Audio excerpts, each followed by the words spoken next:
ചിത്രങ്ങൾ നമ്മൾ കാണുന്ന പോലെ എല്ലാവരും അമാനുഷരാണ്, മനുഷ്യർക്ക് മുകളിലുള്ളവരാണ്, അല്ലെ മനുഷ്യരെക്കാൾ ഒരുപാട് ബുദ്ധിപരമായും ശാരീരികമായും ശക്തിയുള്ളവരാണ്. ഒരു സാധാരണ മനുഷ്യനേക്കാൾ നമ്മുടെ സിനിമയിലെ നായകന്മാർക്ക് ശക്തിയോ ബുദ്ധിയൊന്നുമില്ല, സാധാരണക്കാരാണ്. സാധാരണ മനുഷ്യർ ചെയ്തു പോകുന്ന നന്മകൾക്കും തിന്മകൾക്കും അവരൊരിക്കലും അപ്പുറമല്ല. അവരുടെക്കും നന്മകളും തിന്മകളും ഉള്ളവരാണ്. മനുഷ്യ സഹജമായ എല്ലാത്തരം നന്മ തിന്മകൾ കഥാപാത്രങ്ങൾ ഉൾക്കൊള്ളുന്ന കഥകളാണ് നമുക്ക് കൂടുതലുള്ളത്. അതുതന്നെയാണ് നമ്മുടെ വിജയം.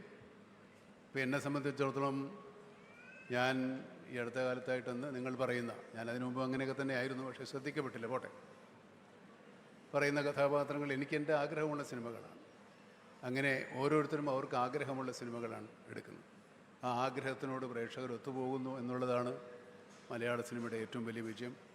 അതിന് ഇത്രയും നല്ല പ്രേക്ഷകരുണ്ടായ ഈ ഭാഷയോട് തന്നെ, അല്ലെങ്കിൽ ഈ പ്രേക്ഷകരോട് തന്നെ നമ്മളെന്നും നന്ദിയുള്ളവരായിരിക്കും. മലയാളത്തിൻ്റെ സിനിമയിൽ ഇനിയും ഒരുപാട് വലിയ ഒരു എന്താ പറയുക, ഒരു കഴിവുകളുടെ ഒരു ഖനിയാണ് മലയാള സിനിമ. ഈ ഖനിയിൽ നിന്നും ഇനി ഒരുപാട് നിധികൾ കോരിയെടുക്കാനുണ്ട്.